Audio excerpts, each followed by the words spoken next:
이 자리는 검사 박상용의 탄핵 심판을 위한 자리입니다. 검사 박상용의 탄핵소추의 가장 중대한 사유는 증인 이화영을 압박해서 그리고 회유하여 허위의 진술을 강요했다는 것입니다. 이 사건 자리에서 지금 명확하게 되지 않은 것이 하나 있습니다. 증인 이화영을 압박했던 가장 중요한 것은 카드였습니다. 증인 이화영은 법인카드를 받지 않았어요. 법인카드를 받은 사람은 문모 씨였고, 당시 방용철은 법인카드를 모두 5장 모두를 문모 씨에게 줬다고 진술했습니다. 그러다가 김성태가 체포된 이후에 모든 관계자들이 법인카드를 이화영에게 주었다고 진술을 번복합니다. 이렇게 되면서 증인 이화영은 두려움에 빠집니다. 내가 받지도 않은 뇌물을 뒤집어 쓰게 생겼구나. 이화영에게 기소된 사건은 3가지였습니다. 첫 번째가 특가법 뇌물죄, 그리고 외국환 거래법 위반, 그리고 세 번째가 증거인멸교사입니다.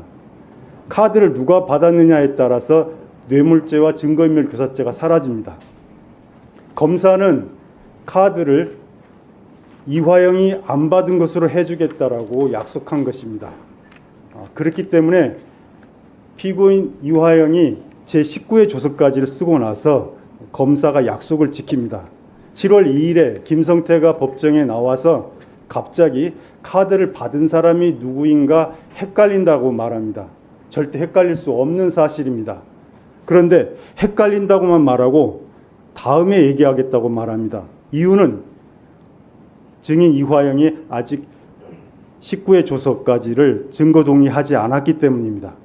증거 동의를 하면 검사의 마지막 약속, 즉 카드를 받은 사람이 이화영이 아니다라는 김성태의 진술이 확정되는 것이고, 그러면 뇌물죄와 증거인멸교사죄가 무죄가 되는 것입니다. 그런데 그 사이에 증인 이화영이 증거 동의를 하지 않게 됩니다. 증인 이화영은 이 자리에서 허위 진술을 했다라고 말하고 있습니다. 만약 허위 진술을 하지 않은 것이면 검사 박상용에 대한 탄핵이 성립될 수 없습니다. 증인 이화영은 2가지의 함정을 파놨습니다. 첫 번째는 19회 조서 제4페이지에 있는 것입니다. 쌍방울의 방북비용 대납 사실에 대해서 2019년 7월 29일 10시 경기도청에서 보고했다라는 진술이 거짓입니다. 왜냐하면 바로 그 시각에 이재명 도지사는 국회의원 회관에서 연설을 하고 있었기 때문입니다. 두 번째 함정은 방북비용의 내용에 관한 것입니다. 19회 조서 5페이지에 보면 북한이 의전비용으로서 방북비용을 요구하고 있습니다 라고 증인 이화영이 진술을 합니다. 그런데 이 말 자체가, 이 문장 자체가 성립할 수 없습니다. 왜냐하면 의전비용은 따로 처리 기준이 존재하기 때문입니다. 의전비용은 대통령인 경우에 회담 주최국이 부담하기로 되어 있습니다. 그리고 지방자치단체장인 경우에는 자신의 예산으로 자치단체가 지불하게 되어 있습니다. 다만 후불입니다. 다시 정리하면, 첫째, 의전비용, 방북비용은 은밀한 비용이 아니라 공식 비용이다. 둘째, 의전비용은 선불이 아니라 후불이다. 대북관계를 아는 사람은 모두 알고 있는 사실입니다. 그런데 검사들은 이걸 몰랐습니다.